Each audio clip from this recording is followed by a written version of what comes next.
വചനാഗ്നി വചനാഗ്നി ആത്മാവിൽ അഭിഷേക വചനാഗ്നി വചനാഗ്നി വചനാഗ്നി ആത്മാവിൽ അഭിഷേക വചനാഗ്നി ദേശങ്ങൾ രാജ്യങ്ങൾ ഗോത്രങ്ങൾ വംശങ്ങളെങ്ങും അറിയട്ടെ വചനാഗ്നി ദേശങ്ങൾ രാജ്യങ്ങൾ ഗോത്രങ്ങൾ വംശങ്ങളെങ്ങും പടരട്ടെ വചനാഗ്നി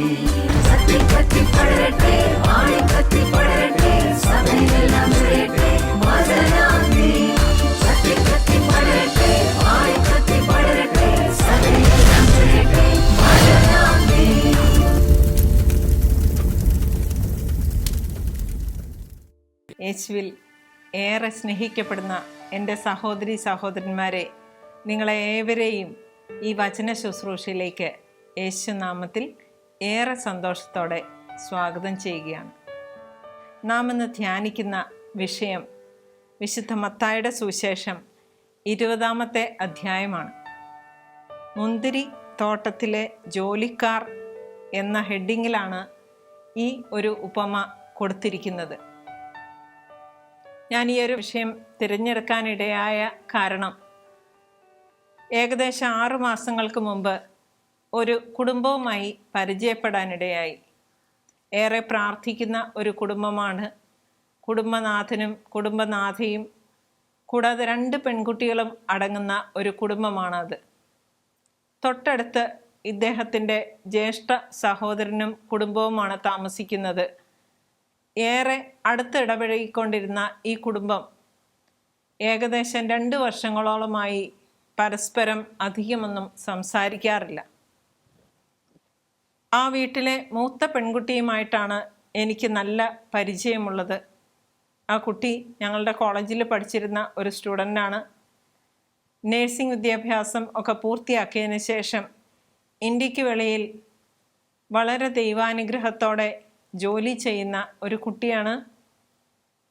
2 വർഷം ജോലി ചെയ്തതിൻ്റെ ഫലമായി വീടെല്ലാം ഒന്ന് നന്നാക്കി. വിവാഹം നല്ല ഒരു ആലോചനയായി ദൈവാനുഗ്രഹമായി വന്നു. നല്ല ഒരു കുടുംബവുമായി വിവാഹ ബന്ധത്തിലാവുകയും ചെയ്തു. ഈ കുട്ടി പറയുകയാണ്, ജ്യേഷ്ഠ സഹോദരൻ്റെ ഇളയ മകളും ഇതേ കോഴ്സ് തന്നെയാണ് പഠിക്കാൻ പോയത് എങ്കിലും നല്ല മാർക്കോടെ പാസ്സാകുകയുണ്ടായി എങ്കിലും ഇന്ത്യക്ക് വെളിയിലേക്ക് ഒരു ജോലി കഴിഞ്ഞ 3 വർഷമായി ശ്രമിച്ചുകൊണ്ടിരിക്കുകയാണെങ്കിലും അതിൽ എത്തിപ്പെടാൻ സാധിക്കുന്നില്ല. പല പ്രാവശ്യം പോകുന്ന ആ ഒരു വക്ക് വരെ എത്തിയാലും എന്തെങ്കിലും തടസ്സം ഉണ്ടായി ഈ ജോലിയിൽ പ്രവേശിക്കാൻ സാധിക്കാതെ വന്നു. എനിക്ക് പരിചയമുള്ള കുടുംബനാഥൻ പറയുകയാണ്, ഈ ഒരു സംഭവത്തിന് ശേഷം ജ്യേഷ്ഠ സഹോദരൻ എൻ്റെ മോളോട് എന്തോ ഒരു വൈരാഗ്യമുള്ള പോലെയാണ് സംസാരിക്കുന്നത്. ഏറെ സ്നേഹത്തോടെ ഇന്ത്യക്ക് വെളിയിലെത്തിയതിന് ശേഷം പിതാവിൻ്റെ ജ്യേഷ്ഠ സഹോദരനെ വിളിച്ച് സംസാരിക്കുമ്പോഴെല്ലാം ഒരു തണുപ്പൻ മട്ടിലുള്ള പ്രതികരണമാണ് ഇദ്ദേഹത്തിൽ നിന്ന് ഉണ്ടായത്. അസൂയ എന്നത് സഹോദരർക്കിടയിലും ഭാര്യ ഭർത്തൃ ബന്ധത്തിലും മാതാപിതാക്കളും മക്കളും തമ്മിലുള്ള ബന്ധത്തിൽ വരെ ചെന്നെത്തി നിൽക്കുന്നത് പല കൗൺസിലിംഗ് കേസുകളിലും ഞാൻ നേരിട്ട് മനസ്സിലാക്കാറുണ്ട്. എന്താണ് ഇങ്ങനെ സംഭവിക്കുന്നത് എന്ന് ഏറെ ചിന്തിച്ചു. ഞാൻ നേരത്തെ സൂചിപ്പിച്ച ജ്യേഷ്ഠ സഹോദരൻ്റെ മകൾ ഏറെ കഷ്ടപ്പെട്ട് അത്ര നല്ലതല്ലാത്ത ഒരു ജോലിയിൽ എത്തിപ്പെടുകയുണ്ടായി. പെൺകുട്ടികൾ തമ്മിലുള്ള സൗഹൃദത്തെ പോലും ഈ ജോലിയിൽ കിട്ടിയ വ്യത്യാസം ഏറെ ബാധിച്ചു എന്നതാണ് വാസ്തവം. അതുകൊണ്ട് നിന്നില്ല. നല്ല ഒരു വിവാഹബന്ധത്തിൽ അനുജൻ്റെ മകള് എന്ന് പ്രവേശിച്ചോ അന്നു മുതൽ ഈ പെൺകുട്ടിയോട് ജ്യേഷ്ഠ സഹോദരൻ സംസാരിക്കാൻ പോലും താല്പര്യപ്പെടുന്നില്ല എന്നതാണ് സത്യം. കൂടുതൽ സംസാരിച്ചപ്പോൾ ഏറെ വേദനയോടെ ഈ കുടുംബനാഥൻ എന്നോട് പറയുകയുണ്ടായി, മാഡം, എന്നെ ഏറ്റവും വേദനിപ്പിച്ച കാര്യം മറ്റൊന്നാണ്. എൻ്റെ മോളുടെ വിവാഹം ഏകദേശം ഉറപ്പിക്കാറായി വന്നപ്പോൾ എനിക്കൊരല്പം പോലും അങ്ങനെ ചിന്തിക്കാൻ സാധിക്കുകയില്ലായിരുന്നു. എങ്കിലും ജ്യേഷ്ഠ സഹോദരൻ ആ വിവാഹം ആലോചിച്ച വീട്ടിൽ ഫോൺ ചെയ്ത് ഒട്ടും സത്യമല്ലാത്ത ഒരു കാര്യം ഈ അനുജൻ്റെ കുടുംബത്തെപ്പറ്റി പറയുകയും ആ വിവാഹം മുടക്കുക എന്ന ഉദ്ദേശത്തോടെ ആരും അറിയാതെ പ്രവർത്തിക്കുകയും ചെയ്തു എന്നതാണ്. അനുജൻ്റെ കണ്ണുകൾ നിറഞ്ഞൊഴുകാൻ തുടങ്ങി. ഞാനിത് ആദ്യമായിട്ട് ഷെയർ ചെയ്യുകയാണ്, മറ്റുള്ളവർ എന്തു വിചാരിക്കും എന്ന് വിചാരിച്ച് ഈ വിവരം അറിഞ്ഞിട്ടും ഞാൻ ഇന്നു വരെ അത് പ്രകടിപ്പിക്കുകയോ ചോദിക്കുകയോ ചെയ്തിട്ടില്ല.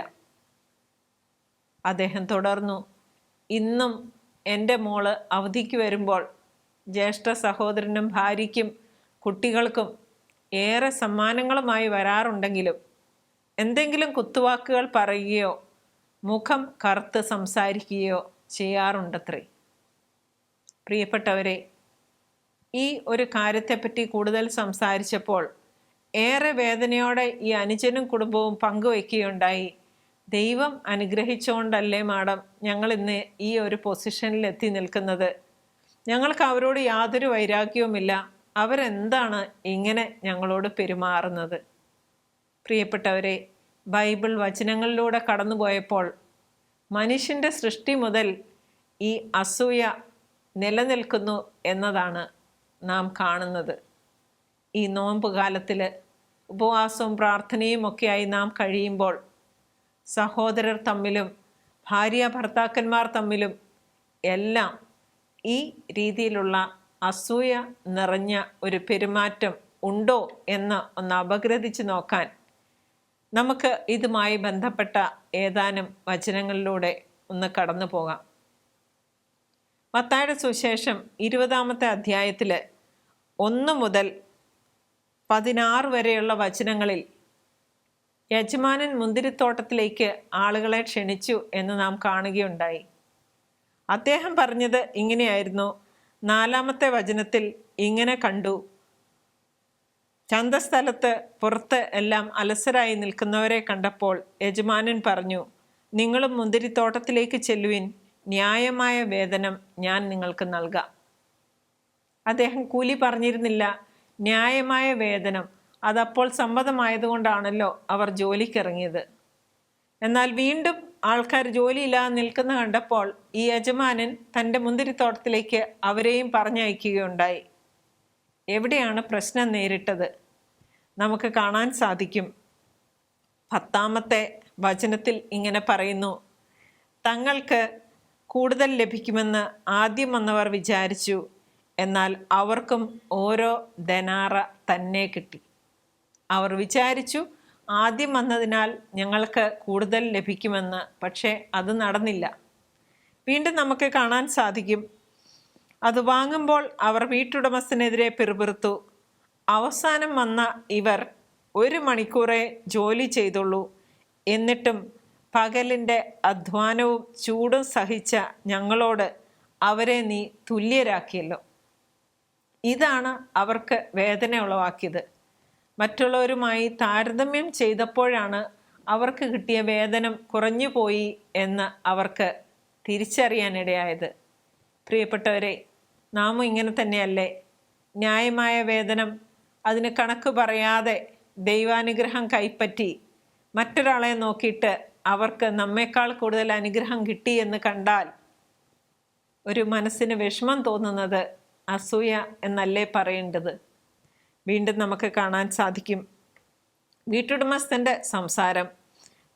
14-ാമത്തെ വചനം ഇങ്ങനെ പറയുന്നു, നിനക്ക് അവകാശപ്പെട്ടത് വാങ്ങിക്കൊണ്ട് പൊയ്ക്കൊള്ളുക. അവസാനം വന്ന ഇവനും നിനക്ക് നൽകിയതുപോലെ തന്നെ കൊടുക്കാനാണ് എനിക്കിഷ്ടം. വീണ്ടും നമ്മുടെ ധ്യാന വിഷയത്തിലേക്ക് വരികയാണ്. എൻ്റെ വസ്തുവകകൾ കൊണ്ട് എനിക്കിഷ്ടമുള്ളത് ചെയ്യാൻ പാടില്ലെന്നോ? ഞാൻ നല്ലവനായതുകൊണ്ട് നീ എന്തിന് അസൂയപ്പെടുന്നു? ദൈവാനുഗ്രഹം ദാനമായി ലഭിക്കുമ്പോൾ മറ്റുള്ളവരുമായി താരതമ്യം ചെയ്ത്, അത് ശുശ്രൂഷ രംഗത്താണെങ്കിലും ജോലി സംബന്ധമായിട്ടുള്ള കാര്യത്തിലാണെങ്കിലും കുടുംബ സംബന്ധമായിട്ടുള്ള കാര്യത്തിലാണെങ്കിലും മറ്റുള്ളവരോട് അസൂയ തോന്നുന്നത് വചനാധിഷ്ഠിതമായി നമുക്ക് ഒന്ന് അപഗ്രഥിച്ച് നോക്കണ്ടേ? ഇതുമായി ബന്ധപ്പെട്ട ഏതാനും വചനങ്ങളിലേക്ക് നമുക്കൊന്ന് കടന്നു ചെല്ലാം. ഉൽപ്പത്തിയുടെ പുസ്തകം 26-ാം അധ്യായം 14-ാം തിരുവചനം ഇങ്ങനെ പറയുന്നു: ഇസഹാക്കിന് ധാരാളം ആടുമാടുകളും പരിചാരകരും ഉണ്ടായിരുന്നു, അതുകൊണ്ട് ഫിലിസ്ത്യർക്ക് അവനോട് അസൂയ തോന്നി. ദൈവാനുഗ്രഹം കൂടുതലായി ലഭിക്കുന്നവരോട് അസൂയപ്പെടൽ എന്നത് ഉൽപ്പത്തി മുതൽ തുടർന്നു പോരുന്ന കാര്യങ്ങളാണെന്നാണ് നാം മനസ്സിലാക്കേണ്ടത്. വീണ്ടും പറയുന്നു, സഹോദരിമാർ തമ്മിൽ അസൂയപ്പെടുന്ന ഒരു സാഹചര്യമാണ് ഉൽപ്പത്തിയുടെ പുസ്തകം 30-ാമത്തെ അധ്യായം 1-ാം തിരുവചനം ചൂണ്ടിക്കാണിക്കുന്നത്. ഇവിടെ യാക്കോബിന് മക്കളെ നൽകാൻ തനിക്ക് സാധിക്കുന്നില്ലെന്ന് കണ്ടപ്പോൾ റാഹേലിന് തൻ്റെ സഹോദരിയോട് അസൂയ തോന്നി. നോക്കുക, ഒരു കുടുംബത്തിൽ പിറന്ന കുട്ടികൾ തന്നെയാണെങ്കിലും സഹോദരിമാർ തമ്മിലും അസൂയ ഉളവാകുന്ന സിറ്റുവേഷനാണ്. ഏതെങ്കിലും ഒന്ന് തനിക്കില്ലാത്തത് മറ്റവർക്കുണ്ട് എന്ന് അറിയുമ്പോൾ. വീണ്ടും ജോസഫിൻ്റെ കാര്യം, പൂർവ്വ യോസേഫിൻ്റെ കാര്യം നമുക്കെല്ലാവർക്കും അറിയാം. ഉൽപ്പത്തിയുടെ പുസ്തകം 37-ാം അധ്യായം 11-ാം വചനം ഇങ്ങനെ പറയുന്നു: സഹോദരന്മാർക്ക് അവനോട് അസൂയ തോന്നി. ദൈവികമായ സ്വപ്നങ്ങളും വെളിപ്പെടുത്തലുകളും ലഭിച്ചു എന്ന കാരണത്താലും പിതാവ് ജോസഫിനെ കൂടുതലായി സ്നേഹിച്ചു എന്ന കാരണത്താലുമാണ് സഹോദരർക്ക് അവനോട് അസൂയ തോന്നി. നമുക്ക് കാണാവുന്നതുപോലെ ഒരുപാട് കഷ്ടപ്പാടുകളിലൂടെ ജോസഫ് കടന്നു പോകാനിടയായത്. വീണ്ടും സംഖ്യയുടെ പുസ്തകം 11-ാമത്തെ അധ്യായം 29-ാം വചനം. മോശ ജോഷുവയോട് പറഞ്ഞു: എന്നെ പ്രതി അസൂയപ്പെടുന്നുവോ? കർത്താവിൻ്റെ ജനം മുഴുവൻ പ്രവാചകന്മാരാവുകയും അവിടുന്ന് തൻ്റെ ആത്മാവിനെ അവർക്ക് നൽകുകയും ചെയ്തിരുന്നു എങ്കിൽ ഞാൻ ആശിക്കുന്നു. ഈ ഒരു വചനത്തിൻ്റെ കോണ്ടെക്സ്റ്റ് എന്ന് പറയുന്നത് നമുക്കറിയാം. 70 നേതാക്കന്മാരെ തിരഞ്ഞെടുത്ത് അവർക്ക് പരിശുദ്ധാത്മാവായ ദൈവത്തിൻ്റെ ദാനങ്ങൾ ലഭിച്ചപ്പോൾ അതിൽ 2 പേർക്ക് കൂടാരത്തിനുള്ളിൽ പ്രത്യേക ദാനം ലഭിച്ച് അത് നിലനിൽക്കുകയും അവർ പ്രവചിക്കുകയും ചെയ്തപ്പോഴാണ് മോശ ഇത് ജോഷുവയോട് പറഞ്ഞത്. പ്രിയപ്പെട്ടവരെ, ശുശ്രൂഷ വരം ലഭിച്ചവർക്കിടയിൽ പോലും അസൂയ നിലനിൽക്കുന്നു എന്ന് നമുക്ക് കാണാൻ സാധിക്കില്ലേ? എല്ലാവർക്കും പ്രവചന വരം ലഭിച്ചാൽ, കുറേ അധികം പേര് കർത്താവിനെ പ്രഘോഷിച്ചാൽ അത് ദൈവത്തിൻ്റെ മഹത്വത്തിനായിട്ട് മാറുക തന്നെയല്ലേ ചെയ്യുന്നത്? മറ്റൊരു വചനം ഇങ്ങനെ പറയുന്നു. 1 സാമുവേൽ 2-ാം അധ്യായം 32-ാം വചനം. ഇസ്രായേൽ ജനത്തിന് ഞാൻ നൽകുന്ന അനുഗ്രഹങ്ങൾ കണ്ട് നിങ്ങൾ അസൂയക്കാരാകരുത്. ഇസ്രായേല് ദൈവം പ്രത്യേകമായിട്ട് തിരഞ്ഞെടുക്കപ്പെട്ട ഒരു ജനവിഭാഗമാണ്. അവരെ കർത്താവ് പ്രത്യേക രീതിയിൽ നയിക്കുന്നു, അനുഗ്രഹിക്കുന്നു. കർത്താവ് തന്നെ പറയുകയാണ്, അത് കണ്ട് നിങ്ങൾക്ക് അവരോട് അസൂയ ഉണ്ടാകരുത്. വീണ്ടും പറയുന്നു, അസൂയ നമ്മളുടെ ഉള്ളിലേക്ക് കടന്ന് കയറുമ്പോൾ നമ്മളുടെ ശരീരത്തിലും മനസ്സിലും മാറ്റങ്ങൾ സംഭവിക്കുകയാണ്.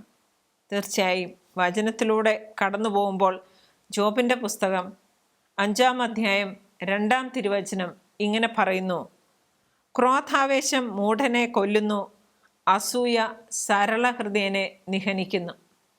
എത്ര നല്ല ഹൃദയത്തിനുടമയാണെങ്കിലും ഒരല്പം അസൂയ അതിൽ കടന്നു കയറിയാൽ അവൻ്റെ സരള ഹൃദയം കപട ഹൃദയവും അസൂയ നിറഞ്ഞ ഹൃദയവുമായി മാറുന്നത് നമുക്ക് കാണാൻ സാധിക്കും. ഇതിനു മുമ്പ് പല രോഗങ്ങളെപ്പറ്റി പറഞ്ഞപ്പോൾ ഈ ഒരു വചനം നമ്മുടെ ഉള്ളിൽ കൂടെ കടന്നു പോവുകയുണ്ടായി. സുഭാഷിതങ്ങളുടെ പുസ്തകം 14-ാം അധ്യായം 30-ാം തിരുവചനം. പ്രശാന്തമായ മനസ്സ് ശരീരത്തിന് ഉന്മേഷം നൽകുന്നു, അസൂയ അസ്ഥികളെ ജീർണിപ്പിക്കുന്നു. പല അസ്ഥി രോഗങ്ങളുള്ളവരുമായിട്ടും സംസാരിക്കുമ്പോൾ പലവിധ ചികിത്സകൾ മാറി മാറി എടുത്താലും മാനസികമായിട്ടുള്ള വിക്ഷോഭങ്ങളും വികാരങ്ങളും മറ്റുള്ളവരോടുള്ള പകയും അസൂയയും എല്ലാം മനസ്സിൽ നിലനിൽക്കുന്നു എന്ന് നമുക്ക് കാണാൻ സാധിക്കും. എന്ന് നാം ഇതെല്ലാം ഉപേക്ഷിക്കുന്നുവോ അന്ന് അത്ഭുതകരമായി അവർ സൗഖ്യം നേടുന്നതും നാം നേരിട്ട് കണ്ടു മനസ്സിലാക്കാറില്ലേ? മറ്റൊരു വചനം ഇങ്ങനെ പറയുന്നു. പ്രഭാഷകന്റെ പുസ്തകം തന്നെ 30-ാം അധ്യായം 24-ാം തിരുവചനം. അസൂയയും കോപവും ജീവിതത്തെ വെട്ടിച്ചുരുക്കുന്നു, ഉത്കണ്ഠ അകാല വാർദ്ധക്യം വരുത്തുന്നു. എത്രയോ മക്കളാണ് കൗൺസിലിംഗ് നടത്തുമ്പോൾ ആവശ്യമില്ലാത്ത പല കാര്യങ്ങളെ പറ്റിയും ഈ ലോകത്തിൽ ഉപേക്ഷിച്ചു പോകേണ്ട പല ആളുകളെയും വസ്തുക്കളെയും പറ്റിയും ക്രമാതീതമായ ഉത്കണ്ഠയും ആകുലതയും അസൂയയും വെച്ച് പുലർത്തുന്നതിനാൽ പല വിധത്തിലുള്ള അസുഖങ്ങളാൽ വലയുന്നതും ആരോഗ്യ പ്രശ്നങ്ങളാൽ ബുദ്ധിമുട്ടുന്നതും നമുക്ക് നേരിട്ടറിയാൻ സാധിക്കാറുണ്ട്. വീണ്ടും പറയുന്നു, അസൂയയുടെ ഫലങ്ങളാണ് വീണ്ടും പറഞ്ഞുകൊണ്ടിരിക്കുന്നത്. സങ്കീർത്തനം 68:16 തിരുവചനം ഇങ്ങനെ പറയുന്നു. കൊടുമുടികൾ ഏറെയുള്ള പർവ്വതമേ, കർത്താവ് എന്നേക്കും വസിക്കാൻ തിരഞ്ഞെടുത്ത മലയെ നീ എന്തിന് അസൂയയോടെ വീക്ഷിക്കുന്നു? മനുഷ്യൻ്റെ ആഗ്രഹമോ പ്രയത്നമോ അല്ല, ദൈവത്തിൻ്റെ ദയയാണ് എല്ലാത്തിൻ്റെ അടിസ്ഥാനം എന്ന് വചനം പറയുന്നുണ്ടല്ലോ. ദൈവം തനിക്കിഷ്ടമുള്ളവരോട് ദയ കാണിക്കുന്നു എന്നും പറയുന്നുണ്ടല്ലോ. ചില ആളുകളിലേക്ക് ദൈവം അനുഗ്രഹങ്ങൾ ധാരാളമായി വർഷിക്കും.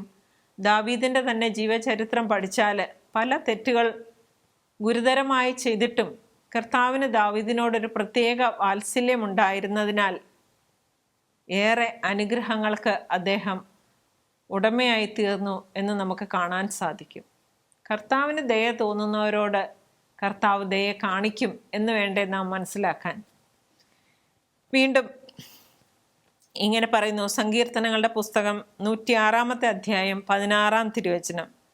ജനം പാളയത്തിൽ വെച്ച് മോശയുടെയും കർത്താവിൻ്റെ വിശുദ്ധനായ അഹറോൻ്റെയും നേരെ അസൂയാലുക്കളായി. ഏറെ നാളുകൾ ഒരു പ്രാർത്ഥനാ കൂട്ടായ്മയിലും ശുശ്രൂഷയിലും എല്ലാം പങ്കെടുത്ത് കഴിയുമ്പോഴും അതിൻ്റെ ഉന്നത സ്ഥാനങ്ങളിൽ നിൽക്കുന്ന പലരോടും അസൂയയോടെ സംസാരിക്കുന്നതും ദുഷിച്ച് സംസാരിക്കുന്നതും പലപ്പോഴെങ്കിലും നമ്മുടെ ശ്രദ്ധയിൽ പെടാറില്ലേ? വീണ്ടും വചനം ഇങ്ങനെ പറയുന്നു. സുഭാഷിതങ്ങളുടെ പുസ്തകം 3-ാം അധ്യായം 31-ാം വചനം. അക്രമിയുടെ വളർച്ചയിൽ അസൂയപ്പെടുകയോ അവൻ്റെ മാർഗം അവലംബിക്കുകയോ അരുത്. 2 വർഷങ്ങൾക്ക് മുമ്പ് ഒരു സ്റ്റുഡൻ്റ് എന്നോട് പറയുകയാണ്, മാഡം കോപ്പി അടിച്ചവർക്കെല്ലാം നല്ല വിജയം കിട്ടി, ഞങ്ങൾ സത്യസന്ധമായി എഴുതിയതൊക്കെ വെറുതെ ആയിപ്പോയില്ലേ?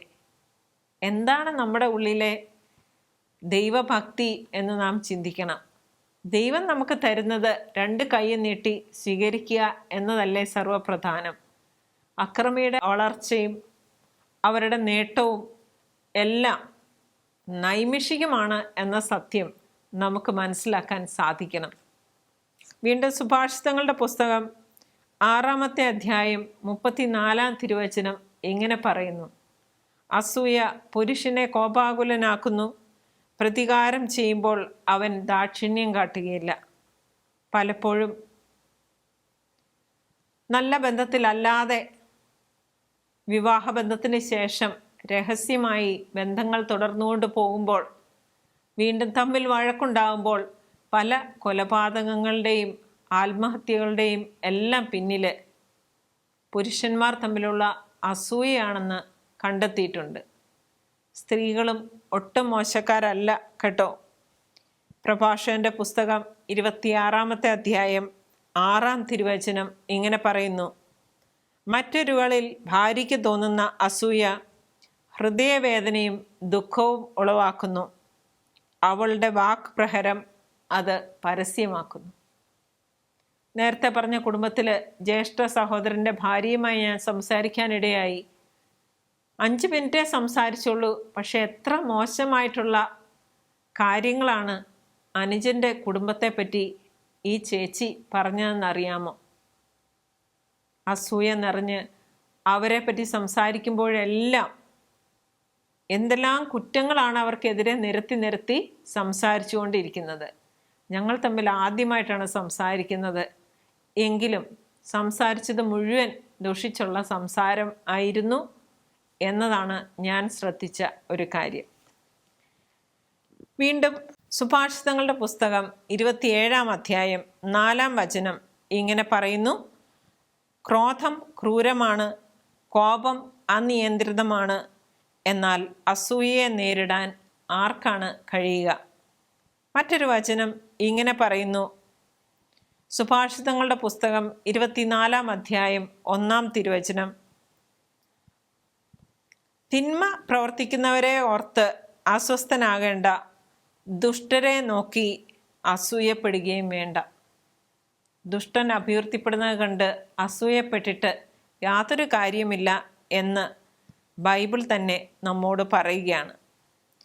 സുഭാഷിതങ്ങളുടെ പുസ്തകം 24-ാം അധ്യായം 1-ാം തിരുവചനം ഇങ്ങനെ പറയുന്നു: ദുഷ്ടരെക്കുറിച്ച് അസൂയ തോന്നരുത്, അവരോട് കൂട്ടുകൂടാൻ ആഗ്രഹിക്കുകയും ചെയ്യരുത്. ദുഷ്ടരുടെ കൂട്ടുപിടിച്ച് അഭിവൃദ്ധി പ്രാപിച്ച് ഉന്നതങ്ങളിലെത്താൻ ശ്രമിച്ചാൽ അത് നേരെ താഴ്പോട്ടുള്ള ഒരു ഗ്രാഫിൽ ചെന്ന് എത്തി നിൽക്കും എന്ന് നാം എന്തുകൊണ്ടും മനസ്സിലാക്കേണ്ടതാണ്. വീണ്ടും ജ്ഞാനത്തിൻ്റെ പുസ്തകം 6-ാമത്തെ അധ്യായം 23-ാം വചനം അസൂയയെപ്പറ്റി ഇങ്ങനെ പറയുന്നു: ഹീനമായ അസൂയയുമൊത്ത് ഞാൻ ചരിക്കുകയില്ല, അതിന് ജ്ഞാനത്തോട് ഒരു ബന്ധവുമില്ല.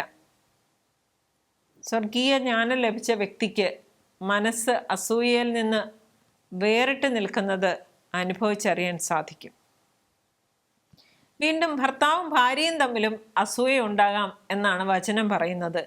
പ്രഭാഷകന്റെ പുസ്തകം 9-ാം അധ്യായം 1-ാം വചനം ഇങ്ങനെ പറയുന്നു: ഇഷ്ടപത്നിയോട് അസൂയ അരുത്, അവൾക്ക് നിന്നെ വഞ്ചിക്കാൻ തോന്നും.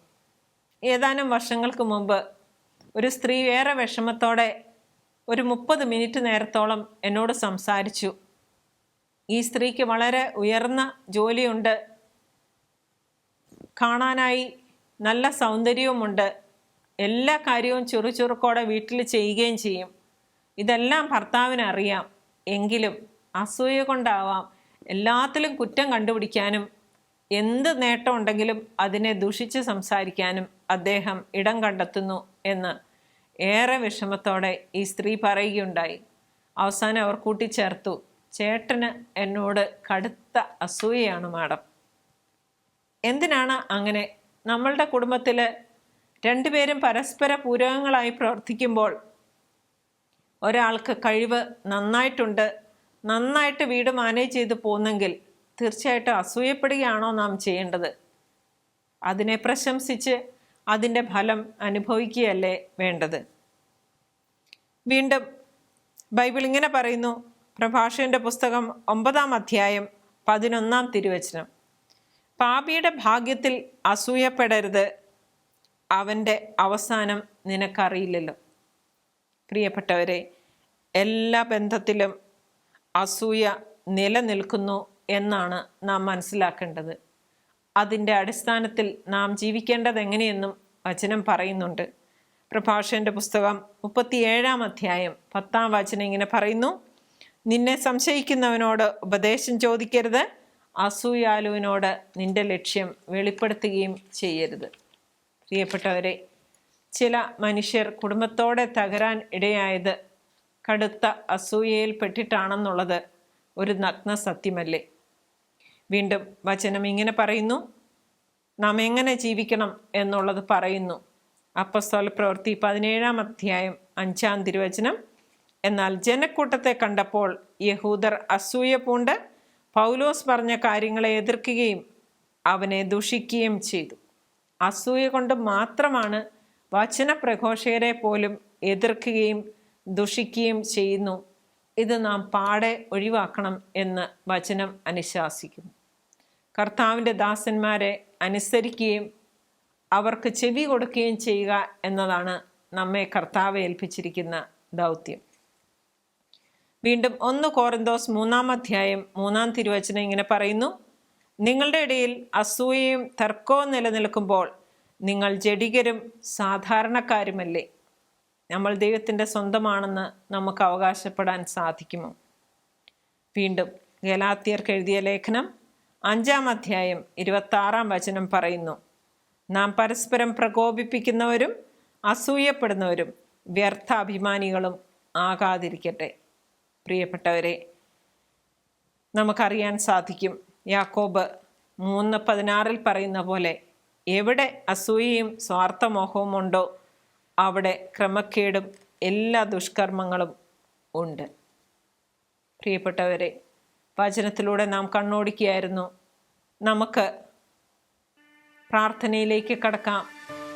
കർത്താവിനോട് ആത്മാർത്ഥമായിട്ട് പ്രാർത്ഥിക്കാം. അസൂയ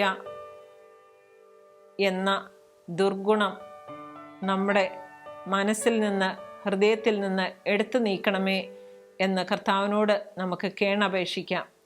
മറ്റുള്ളവരിൽ നന്മ കാണാനും അവരുടെ നേട്ടങ്ങളിൽ കർത്താവിനെ സ്തുതിക്കാനും നമുക്കിടയാകട്ടെ. ഉള്ളിലുള്ള സ്വാർത്ഥതയും അസൂയയും ദൈവസന്നിധിയിൽ നമുക്ക് വെച്ചു കൊടുക്കാം. നിർമ്മലമായ ഒരു ഹൃദയം എന്നിൽ സൃഷ്ടിക്കണമേ എന്ന് നമുക്ക് പ്രാർത്ഥിക്കാം.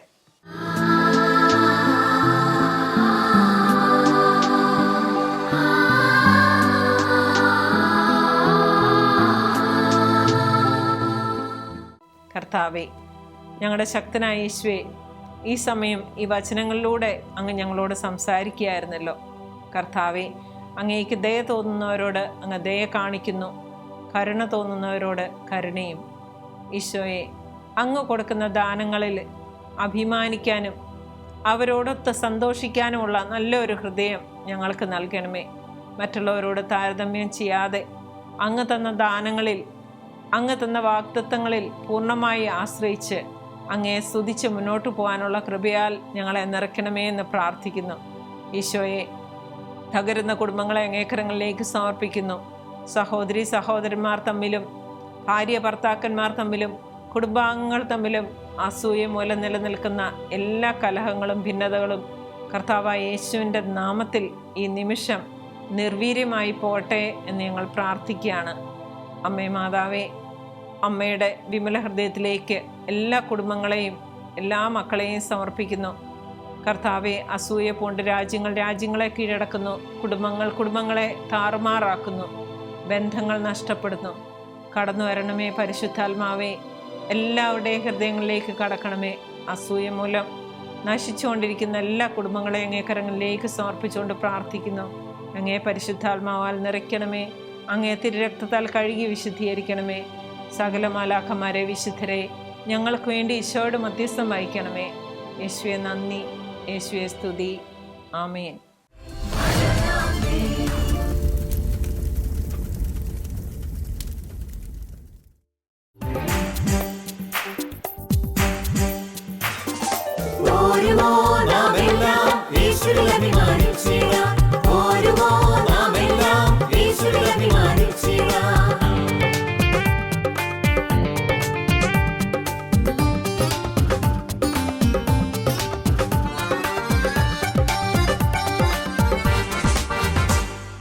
നമ്മുടെ നാഥൻ ഒലിവമലയിൽ അന്ന് നൽകിയ മിഷൻ ദൂത് തലമുറ കൈമാറി